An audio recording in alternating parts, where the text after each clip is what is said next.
Hey, welcome back. We have been using this example with the client and the barista, where the client orders a coffee to the barista and the barista prepares the coffee. So when the client says coffee, that is the input, and the process of coffee making is the function.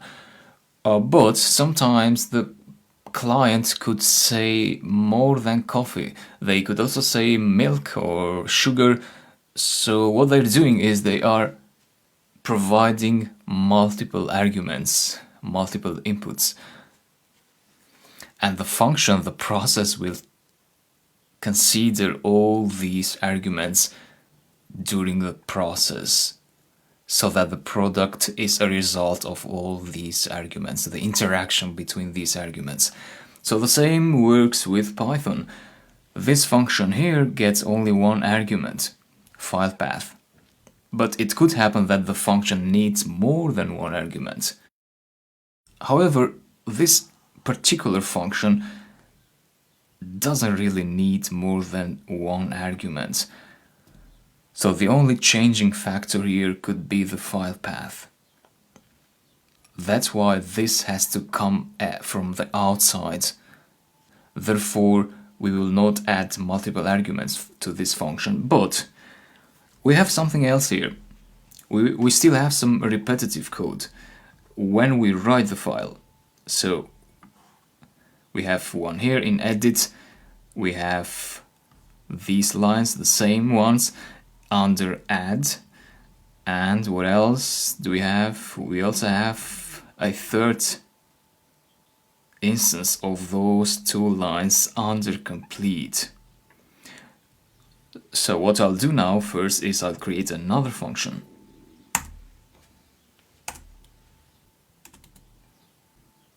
So define, let's name this write to do's.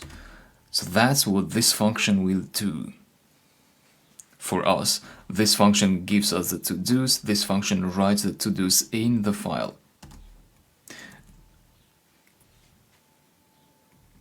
And here we're going to place these two lines.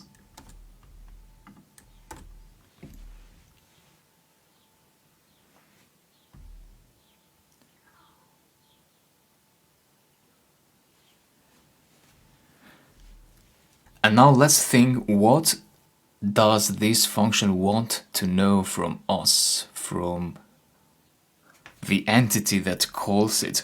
So the entity is, we could say the entity here is this add case, the add condition, and in this block of code this calls that function. So what kind of information should we send from this place to the function? You could also say that this if conditional block is the client that uses the function. So there are different parts in the program, different entities, right? So think of the program as the cafe, and the client is here who uses that function, and the function is the process, the making of coffee and so on.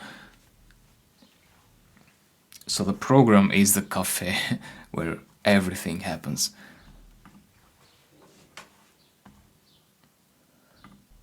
So for this function to be able to write to-dos in the text file, it needs to know two things. It needs to know the file path, and it needs to know what to write in that file.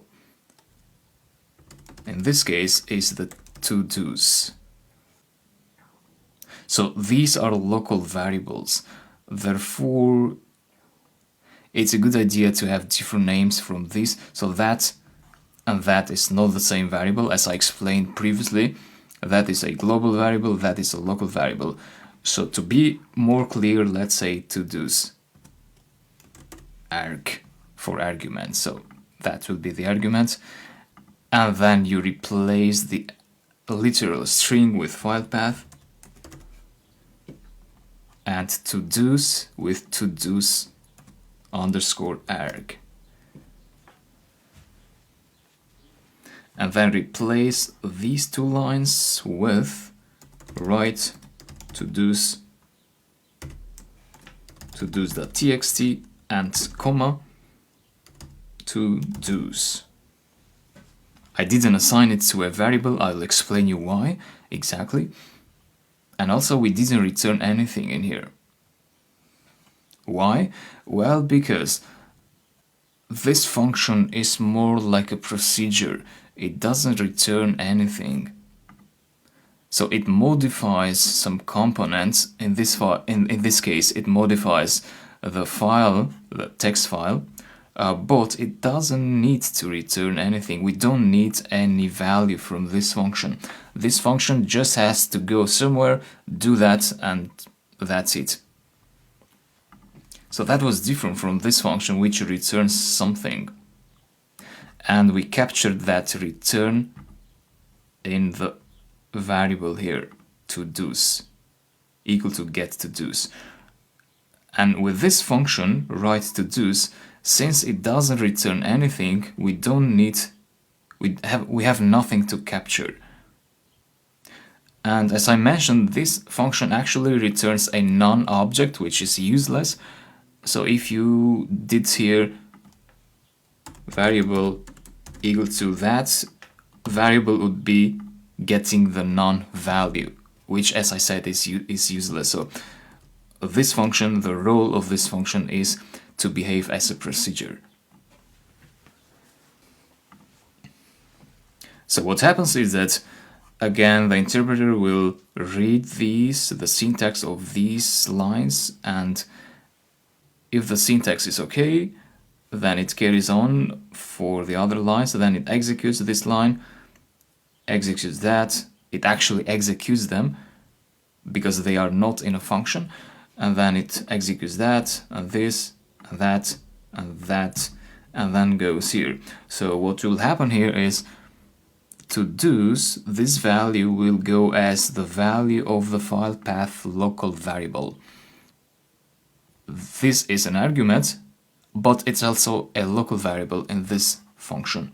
And the same goes for this. So todos at this point, it holds a list. So todos is actually a list. So that list object will go as the value of this todos underscore arg local variable. So think of that list as a ball, a tennis ball, and you just throw it from one person to another. So you throw it from one variable to another. So at certain point, one person has it, at another point, another person has it. So that's the value of the ball. And then the ball is used in this procedure, in this function. So the ball then is written somewhere in the text file. So it's placed somewhere. And then we see that's in here somewhere. So if I run the script now, it should be working fine, but I would like to also replace these lines as well. So this is under edit. This would also be write todos.txt and todos. So that goes there.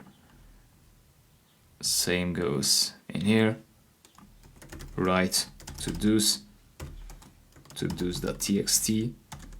todos, that variable. So the user enters a number for the to-do item they want to complete. We read the to-dos from the existing file using the getTodos function. So we grab that list in the todos variable. We remove the to-do from the list with pop. So the list is now updated, and then we send the list to the write todos function. And the function will get that list and it will write it in the todos.txt file. That's the idea. So now the code is more organized. We don't have repetitive code. If we want to change something regarding the file reading process or the file writing process, you just change that in here or there. You don't have to change it everywhere in the code.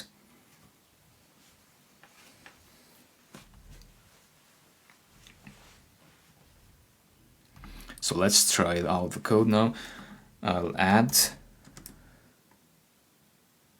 clean the code, perhaps. Show. Yeah, clean the code is added as the last to-do item. Maybe complete number 2. To-do pizza was removed from the list. Show. And that's the updated list. And that's the complete code for today. I'd like to clarify the terminology a bit before I close the video. So this here and that are parameters, are known as parameters.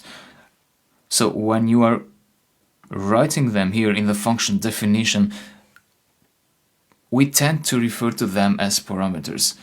But then this here is the argument value, and the argument itself is this.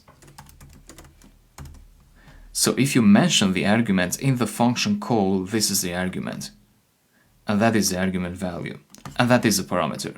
Now, this is optional. You don't have to mention the argument name in here, so this will work exactly the same. If I run the code now, I can add by the painting and show. So by the painting is successfully added, and so this is working just fine. Now, which version should you use, this or that? Well, it depends. So the purpose always is to make the code as clean as possible, as readable as possible. So sometimes it might be useful to say here what this value is. So that will make the code more readable. As a programmer, you read the code, you see, oh yeah, this is a file path. So you understand immediately what kind of value this is. But in certain cases, like here, I don't think this is necessary, because we know that by just looking at this, we know that this is a file path. We see the extension, and this does look like a file name, like a file path. So you don't have to mention that.